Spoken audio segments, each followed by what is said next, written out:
तो जब भी हम किसी सक्सेस इंक्यूबेटर या सफलता की फैक्ट्री के बारे में सोचते हैं ना, तो हमारे दिमाग में एक कैसी तस्वीर आती है? वही बड़े शहर और हाँ, मतलब बड़े बड़े शहरों की एकदम चकाचौंध, वातानुकूलित कमरे, स्मार्ट बोर्ड और वो बड़ी बड़ी कॉर्पोरेट स्टाइल की इमारतें। बिल्कुल। और ऐसी फीस जो जो अच्छे खासों के पसीने छुड़ा दे। एकदम सही। हमारी ना एक आम धारणा बन गई है कि बेहतरीन नतीजे और सफलता बस एक बहुत ही महंगी और पॉलिश्ड की हुई मशीनरी से ही आ सकती है। और देखिए, ये एक बहुत ही स्वाभाविक सोच है। हम अक्सर बुनियादी ढांचे को, मतलब इंफ्रास्ट्रक्चर को ही शिक्षा की गुणवत्ता मान लेते हैं। हाँ, ये तो है। हमें लगता है कि जहां भव्यता है, जहां चमक दमक है, बस वहीं असली पढ़ाई हो रही है और वहीं से रिजल्ट आएंगे। लेकिन आज हमारी इस विस्तृत चर्चा में हम जिस विषय पर गहराई से बात करने वाले हैं ना, वो इस पूरी धारणा को एकदम पलट कर रख देता है। अच्छा। हाँ, क्योंकि आज हमारे हाथ एक ऐसा दस्तावेज लगा है जो किसी बड़े शहर के एयर कंडीशन्ड हॉल का ब्रोशर नहीं है। ये मिर्जापुर के बंजारी कलान नाम के एक इलाके से आया एक बहुत ही साधारण सा एडमिशन नोटिस है। मिर्जापुर से? जी। एमजे के पब्लिक स्कूल नाम का ये स्कूल केवल कक्षा 8 तक के बच्चों को पढ़ाता है और 1 अप्रैल 2026 से इनके नए सत्र के प्रवेश शुरू हो रहे हैं। ठीक है। पहली नज़र में आपको लगेगा कि ये एक आम सा पर्चा है, लेकिन जैसे ही हम इसकी परतों को खोलते हैं, मतलब इसे ध्यान से पढ़ते हैं, तो ये ग्रामीण और अर्ध शहरी भारत में शिक्षा और ज़मीनी स्तर पर सफलता का एक पूरा मास्टर क्लास बन जाता है। अरे वाह! हमारी आज की पड़ताल का मकसद यही समझना है कि कैसे एक छोटा सा स्कूल नवोदय और CHS या BHU जैसी बेहद कठिन प्रवेश परीक्षाओं के लिए इतनी मजबूत नींव तैयार कर रहा है। ये सच में एक बहुत ही दिलचस्प और जमीनी विषय है, क्योंकि देखिए, जब हम नवोदय विद्यालय या सेंट्रल हिंदू स्कूल जैसी परीक्षाओं की बात करते हैं ना, तो हम केवल कुछ स्कूलों के एंट्रेंस एग्जाम की बात नहीं कर रहे हैं। ग्रामीण भारत के संदर्भ में ये देश की सबसे ज्यादा प्रतिस्पर्धी और जीवन बदलने वाली परीक्षाएं हैं। बिल्कुल, एकदम लाइफ चेंजिंग। एक साधारण परिवार के लिए बच्चे का नवोदय में जाना सिर्फ स्कूल बदलना नहीं होता, ये पूरी की पूरी पीढ़ी के सामाजिक और आर्थिक उत्थान का दरवाजा खोल देता है। सही बात है। और एक ऐसा स्कूल जो महज कक्षा 8 तक है, वो इस स्तर की तैयारी करवा रहा है, ये अपने आप में सोचने पर मजबूर करता है कि आखिर वहां चल क्या रहा है। और यही जानने के लिए हमें सबसे पहले स्कूल के दिमाग, या मैं कहूँ तो इनके दर्शन को समझना होगा। इस नोटिस के बिल्कुल बीचों बीच ना बहुत ही गर्व के साथ स्कूल का एक मूल मंत्र लिखा है। अच्छा, क्या लिखा है? वहां लिखा है, सफलता भाग्य से नहीं बल्कि अपनी इच्छाओं और दृढ़ संकल्प का परिणाम होता है। और ध्यान दें, ये कोई मार्केटिंग स्लोगन नहीं है जो किसी विज्ञापन एजेंसी ने लिखा हो। हाँ, ये एक बहुत ही स्पष्ट और गहरी घोषणा है, और हमें ये समझना होगा कि ये घोषणा उस खास परिवेश के लिए कितनी मायने रखती है। वो कैसे? देखिए, कम संसाधनों वाले क्षेत्रों में या ग्रामीण इलाकों में अक्सर एक मनोवैज्ञानिक रुकावट होती है। Mental block. बिल्कुल। लोग अपनी कठिन परिस्थितियों को, अपनी कमियों को अपनी किस्मत मानकर बैठ जाते हैं। ऐसे माहौल में जब एक स्कूल अपने दरवाजे पर यह लिखता है कि किस्मत को भूल जाओ, अपने संकल्प पर ध्यान दो, तो ये सिर्फ बच्चों के लिए नहीं। हाँ, ये माता पिता के लिए भी है। एकदम सही। ये उन माता पिता के लिए एक सीधा संदेश है, एक तरह का मनोवैज्ञानिक बदलाव है, जो उन्हें भरोसा दिलाता है कि मेहनत से चीजें सच में बदल सकती हैं। बिल्कुल। और इस पूरे संकल्प को जो लोग जमीन पर उतार रहे हैं ना, उनके नाम भी इस पर्चे में बहुत स्पष्टता से दिए गए हैं। जैसे प्रबंधन समिति में प्रबंधक श्री रामकृष्ण तिवारी जी और प्रधानाध्यापक श्री मणि प्रसाद तिवारी जी का नाम है। लेकिन कहानी में असली मोड़ यहाँ आता है। क्या? इस पूरे दस्तावेज में एक नाम ऐसा है जो बार बार और बहुत ही अनोखे तरीके से सामने आता है। वो नाम है उप प्रधानाध्यापक शमशेर सर। शमशेर सर? हाँ, उनकी योग्यता लिखी है BCom और ADCA कोर्स। लेकिन जो बात मुझे सच में हैरान कर गई वो ये है कि इस आधिकारिक स्कूल नोटिस में 2 बार बहुत ही स्पष्ट शब्दों में लिखा गया है, ये सभी नोट्स शमशेर सर बनाए हैं। लेकिन यहाँ तो शमशेर सर का नाम स्कूल की पहचान ही बन गया है। उनकी ब्रांडिंग का एक अटूट हिस्सा बन गया है। तो क्या हम ये कह सकते हैं कि शमशेर सर एक फिल्म के उस निर्देशक की तरह हैं जो अपनी फिल्म की स्क्रिप्ट भी खुद लिखता है, डायलॉग्स भी खुद तय करता है और कैमरा भी खुद ही चलाता है? हाँ, बिल्कुल वैसा ही लग रहा है। आपकी निर्देशक वाली तुलना काफी हद तक सही है, लेकिन फिल्मों में अगर निर्देशक फ्लॉप हो जाए तो सिर्फ कुछ पैसे डूबते हैं। यहाँ बात बच्चों के भविष्य की है। हाँ, ये तो है। इसलिए मैं इसे एक ताकत और जुआ दोनों मानूंगा। अगर हम इसे एक बड़े नजरिए से देखें ना, तो ग्रामीण शिक्षा में सबसे बड़ी कमी व्यक्तिगत जिम्मेदारी या अकाउंटेबिलिटी की होती है। जवाबदेही नहीं होती। बिल्कुल। जब स्कूल ये छाप कर देता है कि ये नोट, तो वे दरअसल माता पिता के हाथ में एक गारंटी दे रहे हैं कि हम जिम्मेदार हैं। हाँ, वे कह रहे हैं कि ये कोई बाजार से खरीदी गई किसी अनजान पब्लिशर की किताब नहीं है। ये उस इंसान की मेहनत है जिसे आप रोज स्कूल के गेट पर देखते हैं। अरे वाह, ये चेहरे वाली शिक्षा हो गई एक तरह से। एकदम सही शब्द है, फेस ड्रिवन एजुकेशन। गांव कस्बों में लोग ब्रांड से ज्यादा चेहरों पर भरोसा करते हैं। अब देखिए, हाँ, ये शमशेर सर पर एक अकल्पनीय दबाव जरूर डालता है। बहुत भारी दबाव। अगर उनके नोट से सवाल नहीं आए तो पूरी की पूरी बैच का भविष्य दांव कर लग सकता है। लेकिन शायद यही भारी दबाव उस गुणवत्ता को भी सुनिश्चित करता है जो नवोदय जैसी परीक्षाओं के लिए जरूरी है। ये बहुत ही गहरा नजरिया है। दबाव ही हीरे को तराशता है। तो अब सवाल ये उठता है कि शमशेर सर की ये मेहनत और स्कूल का ये दृढ़ संकल्प असल में कक्षा के भीतर कैसे लागू किया जाता है? उनका तरीका क्या है? हाँ, इससे समझाने के लिए स्रोत सामग्री में स्कूल की 9 प्रमुख विशेषताओं की एक सूची दी गई है। इसमें नवोदय विद्यालय और CHS-BHU के साथ साथ प्रतियोगी परीक्षाओं की लगातार तैयारी का जिक्र है। ठीक है। अंग्रेजी, गणित और विज्ञान पर विशेष जोर है और चैप्टर वाइज जांच परीक्षा की बात कही गई है। कमजोर विद्यार्थियों के लिए अतिरिक्त समय भी दिया जाता है। ये सब तो बहुत अच्छी बात है। लेकिन इसमें एक नियम ऐसा है जो भारतीय शिक्षा व्यवस्था की एक बहुत पुरानी बीमारी पर सीधा वार करता है। नियम कहता है, रटाने की अपेक्षा समझाने पर बल। और ये लाइन अपने आप में पूरी कहानी कह देती है। हम सभी वाकिफ हैं कि हमारे यहाँ तक कि बोर्ड परीक्षाओं में भी रट्टाफिकेशन का कितना बोलबाला है। हाँ, बस रट लो और पास हो जाओ। बच्चे बिना समझे पन्ने के पन्ने याद कर लेते हैं और अच्छे नंबर भी ले आते हैं। लेकिन नवोदय या CHS की जैसी प्रवेश परीक्षाओं का डिजाइन ही ऐसा होता है कि वहाँ रटा हुआ ज्ञान ताश के पत्तों की तरह ढह जाता है। बिल्कुल, वहाँ तो सीधे सीधे आपका एप्टीट्यूड और लॉजिक चेक होता है। एकदम सही कह रही हैं आप। वहाँ वे देखते हैं कि क्या बच्चे के कॉन्सेप्ट साफ हैं, क्या वो एक समस्या को देखकर उसे हल करने का तरीका खुद सोच सकता है। ये स्कूल इस जमीनी हकीकत को बहुत अच्छी तरह समझता है। इसलिए जो आपने चैप्टर वाइज परीक्षण की बात की ना, हाँ, वो ये सुनिश्चित करते हैं कि किसी भी अध्याय की नींव कमजोर ना रहे। जब तक एक विषय समझ नहीं आता, रटकर आगे बढ़ने का कोई फायदा नहीं है। और ये सिर्फ किताबों तक ही सीमित नहीं है। इनकी 9 सूत्रीय सूची का एक और बिंदु बताता है कि 15 अगस्त और 26 जनवरी जैसे राष्ट्रीय पर्वों पर बच्चों को संगीत, नृत्य और ड्रामा जैसे प्रोग्राम कराए जाते हैं। अच्छा, सर्वांगीण विकास के लिए। हाँ, इसका उद्देश्य पढ़ाई के अलावा उनके अन्य छिपे हुए कौशलों को पहचानना है। ये सब तो बहुत ही शानदार और आदर्श लगता है। लेकिन एक मिनट रुकिए। क्या हुआ? इस पूरी सूची में एक नियम ऐसा है जिसने मुझे सच में चौंका दिया और मुझे थोड़ा असहज भी किया। वो है नियम नंबर 8। नियम नंबर 8। इसमें स्पष्ट लिखा है, सभी विद्यार्थियों का स्कूल और उनके घर पर नजर रखना। नियम नंबर 8। मुझे अंदाजा था कि इस पे बात जरूर होगी। नहीं, आप ही सोचिए। मुझे यहाँ थोड़ा सवाल उठाने दीजिए।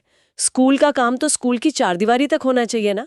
छात्रों पर स्कूल के साथ साथ उनके घर पर भी नजर रखना, ये सुनने में आधुनिक दौर के हिसाब से सीधा सीधा जासूसी या पुलिसिंग जैसा नहीं लग रहा? मतलब क्या ये किसी बच्चे, उसके परिवार की निजता यानी प्राइवेसी के खिलाफ नहीं है? देखिए, अगर हम इसे शहरों की प्राइवेसी की धारणा या आधुनिक पश्चिमी चश्मे से देखेंगे तो ये निश्चित रूप से जासूसी लगेगा। बिल्कुल लगेगा। लेकिन हमें संदर्भ नहीं भूलना चाहिए। याद रखिए, हम कक्षा 8 तक के छोटे बच्चों की बात कर रहे हैं, जिन पर देश की सबसे कठिन स्कूली प्रवेश परीक्षाओं को पास करने का लक्ष्य रखा गया है। वो बात तो है। और सबसे जरूरी बात, ग्रामीण या अर्ध शहरी क्षेत्रों में बहुत से बच्चे पहली पीढ़ी के सीखने वाले यानी फर्स्ट जनरेशन लर्नर्स होते हैं। आपका मतलब है कि उनके माता पिता शायद खुद इतने पढ़े लिखे नहीं हैं? बिल्कुल। जरा एक दिहाड़ी मजदूर या किसान पिता के बारे में सोचिए जो चाहता है कि उसका बच्चा नवोदय जाए। जब वो बच्चा घर पर गणित की किताब खोलकर बैठता है तो पिता ये नहीं जांच सकता कि बच्चा सवाल सही हल कर रहा है या नहीं। वो सिर्फ इतना देख सकता है कि किताब खुली है। एकदम सही। ऐसे में स्कूल और घर के बीच का वो पुल बहुत जरूरी हो जाता है। इसे आप जासूसी मत कहिए, ये असल में शिक्षकों की जिम्मेदारी का विस्तार है।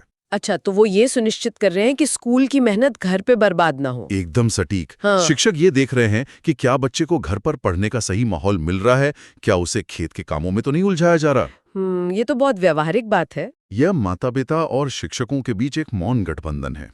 इन छोटे बच्चों के लिए यह लगातार संपर्क उनकी सफलता के लिए एक सुरक्षा जाल की तरह काम करता है, किसी जासूसी कैमरे की तरह नहीं। मतलब ये एक सपोर्ट सिस्टम है। हाँ, यह पुराने जमाने के उस कम्युनिटी स्कूलिंग मॉडल की याद दिलाता है, जहां पूरा गांव मिलकर एक बच्चे के भविष्य को संवारता था। ये नजरिया वाकई इस नियम को देखने का तरीका बदल देता है। तो आपने भी भरोसे और इस सुरक्षा जाल की बात की, लेकिन ग्रामीण इलाकों में माता-पिता सिर्फ बातों पर भरोसा नहीं करते, उन्हें नतीजे चाहिए होते हैं। बिल्कुल, रिजल्ट्स ही बोलते हैं। तो क्या ये कड़ी मेहनत, घर घर जाकर निगरानी करने की पद्धति और समझने पर जोर देने का दर्शन सच में जमीन पर कोई जादू कर रहा है? हमारे स्रोत में दिए गए आंकड़े चीख चीख कर कह रहे हैं हाँ। अच्छा, तो आंकड़े क्या कहते हैं? इस स्कूल के नतीजों का जो ग्राफ है ना, वो किसी भी बड़े और महंगे कोचिंग सेंटर के पसीने छुड़ा सकता है। देखिए, आंकड़े कभी झूठ नहीं बोलते। इस तरह के स्कूलों में विज्ञापन से ज्यादा वर्ड ऑफ माउथ काम करता है, और वो तभी होता है जब परिणाम लगातार आ रहे हों। और परिणाम इतने हैं कि ये जगह सचमुच एक नवोदय की फैक्ट्री लग रही है। हाँ, अगर हम इनके चयन का ग्राफ देखें तो 2021 से लेके 2026 तक एक गजब की निरंतरता दिखती है। 2021 में अनन्य धवल और 2023 में पवित्र कुमार का चयन हुआ। ठीक है, फिर 2024 में आयुष तिवारी और आर्यन कुमार, और 2025 में सत्यम गुप्ता और सभ्या धवल ने नवोदय क्रैक किया। मतलब हर साल बच्चे निकल रहे हैं। हाँ, और 2026 तो मानो इनका गोल्डन ईयर रहा है।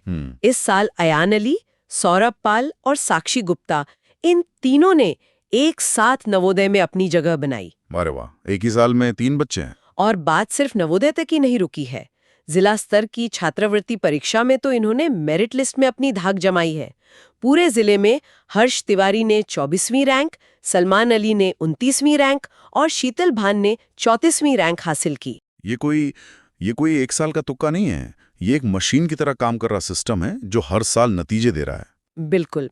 इसके अलावा शवजीत विश्वकर्मा, मनीष विश्वकर्मा, आनंद कुमार पाल, विनय धवल, वैदेही धवल, शिव पूजन और वेद केसरी जैसे और भी कई चयनित छात्र हैं। लेकिन इसमें जो सबसे चौंकाने वाली बात है वो मैं आपके सामने रखना चाहती हूँ। हाँ, बताइए। मैंने इस लिस्ट को पढ़ते हुए एक बहुत ही अजीब और दिलचस्प पैटर्न नोटिस किया। कैसा पैटर्न? अगर हम नामों पे ध्यान दें तो कुछ परिवारों का बार बार आना साफ दिखता है। उदाहरण के लिए श्री पंकज धवल का परिवार, उनके बेटे अनन्या का 2021 में नवोदय में चयन हुआ और फिर 2025 में उनकी बेटी सभ्या ने भी नवोदय क्रैक कर लिया। अरे वाह। और अन्य छात्रों की सूची में एक वैदेही धवल का भी नाम है। इसी तरह श्री बनारसी अली के परिवार को देखिए, उनके एक बेटे अयान अली का नवोदय 2026 में चयन हुआ और दूसरे बेटे सलमान अली ने छात्रवृत्ति में पूरे जिले में 29वीं रैंक हासिल की। ये तो सच में एक पैटर्न है। और एक बात जो मुझे सबसे ज्यादा हैरान कर गई, छात्रवृत्ति में 24वीं रैंक लाने वाले हर्ष तिवारी के पिता का नाम है मणि प्रसाद। मणि प्रसाद? हाँ, ये इत्तेफाक से स्कूल के प्रधानाध्यापक का भी नाम है। अच्छा। तो मेरा सवाल ये है कि क्या एक बच्चे की सफलता पूरे घर के शैक्षिक माहौल और उनकी मानसिकता को हमेशा के लिए बदल देती है? ये आपने बहुत ही गहरी बात पकड़ी है। समाजशास्त्र में यानी सोशियोलॉजी में इस पूरी प्रक्रिया को प्रदर्शन प्रभाव या रोल मॉडल इफेक्ट कहते हैं। Role model effect. और इसका असर किसी जादू से कम नहीं होता। जरा उस ग्रामीण आंगन की कल्पना कीजिए, जब परिवार का एक बच्चा जैसे पंकज धवल का बेटा अनन्या नवोदय जैसी पहाड़ जैसी परीक्षा को पार कर लेता है ना, हाँ। तो वो केवल एक स्कूल में प्रवेश नहीं पाता, वो पूरे घर के लिए और शायद पूरे मोहल्ले के लिए एक अदृश्य कांच की छत, जिसे ग्लास सीलिंग कहते हैं, हाँ। उसे चकनाचूर कर देता है। वो ये साबित कर देता है कि हाँ, हम भी ये कर सकते हैं। बिल्कुल। उसके बाद उसकी छोटी बहन सभ्या के लिए नवोदय जाना कोई हवाई या अमूर्त सपना नहीं रह जाता। वो एक असल लक्ष्य बन जाता है। हाँ, वो सफलता उनके अपने घर के दालान में बैठा एक जीता जागता लक्ष्य बन जाती है। माता पिता को भी पूरी प्रक्रिया समझ आ जाती है। वे जान जाते हैं कि कितनी रातें जगना है, कितनी मेहनत की जरूरत है। एकदम सही। और रही बात प्रधानाध्यापक के बेटे की, तो ये बात स्कूल के भरोसे की सबसे बड़ी मोहर है। सोचिए, एक स्कूल का प्रिंसिपल अपने ही बच्चे को किसी बड़े शहर के महंगे स्कूल में भेजने के बजाय उसी भट्टी में तपा रहा है जहां वो दूसरों के बच्चों को पढ़ाता है। इसे ही तो स्किन इन द गेम कहते हैं ना। बिल्कुल, वे अपने ही बनाई प्रणाली पर पूरा भरोसा करते हैं। ये सफलता एक तरह से संक्रामक हो जाती है, जो एक के बाद एक पूरे परिवार की दिशा बदल देती है। ये सचमुच रोंगटे खड़े कर देने वाला है। इस मजबूत दर्शन और इन शानदार परिणामों के पीछे एक और बड़ी ताकत है जिस पर बात किए बिना ये चर्चा अधूरी रहेगी। वो क्या है? वो है स्कूल की असली फौज, यानी उनका टीचिंग स्टाफ। और यहाँ भी इस दस्तावेज ने मुझे कुछ बहुत ही अप्रत्याशित जानकारी दी है। देखिए, शिक्षकों की योग्यता किसी भी स्कूल के स्तर को मापने का सबसे अच्छा पैमाना होती है। हाँ, लेकिन यहाँ जिस तरह की विविधता है ना, मतलब डाइवर्सिटी, वो दिमाग घुमा देने वाली है। अच्छा। देखिए, एक तरफ हमारे पास वो कोर टीम है जिसकी आप उम्मीद करते हैं।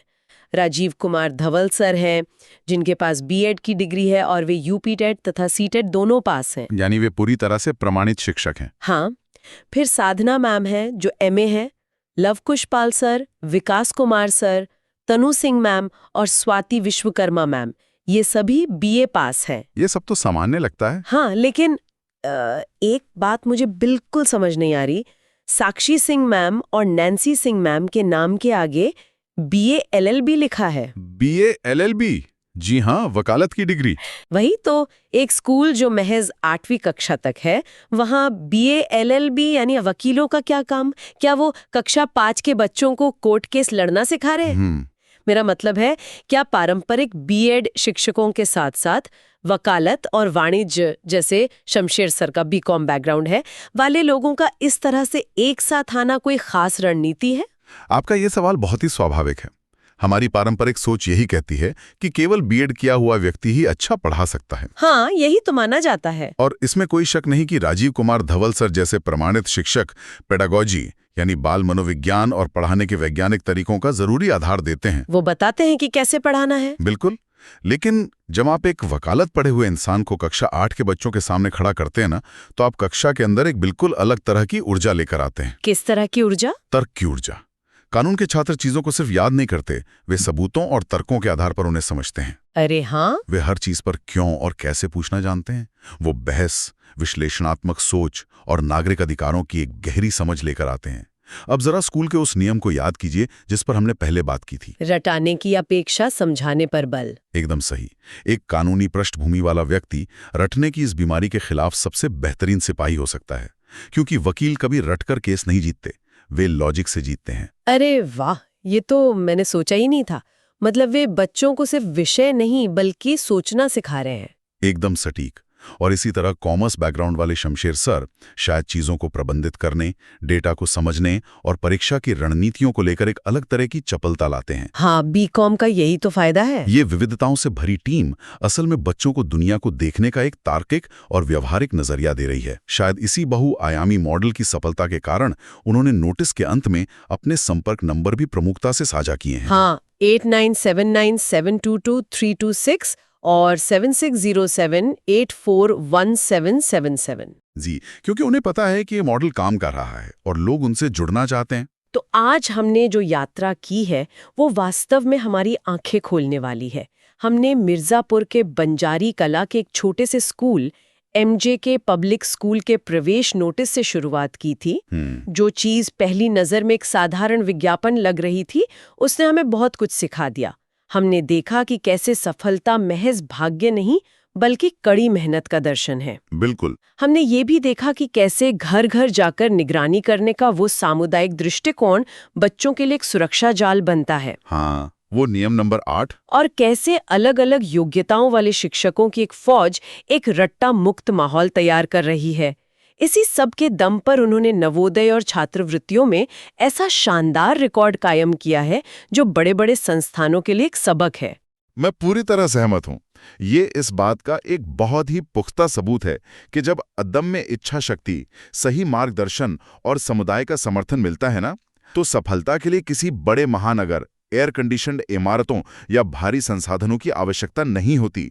ये छोटा सा स्कूल अपनी सीमित परिधि में भी असीमित सपने बुन रहा है और जमीनी हकीकत में उन्हें सच भी कर रहा है। ये एक बेहद सकारात्मक और प्रेरणादायक कहानी है। इसी विचार के साथ हम आज की इस चर्चा को यहीं विराम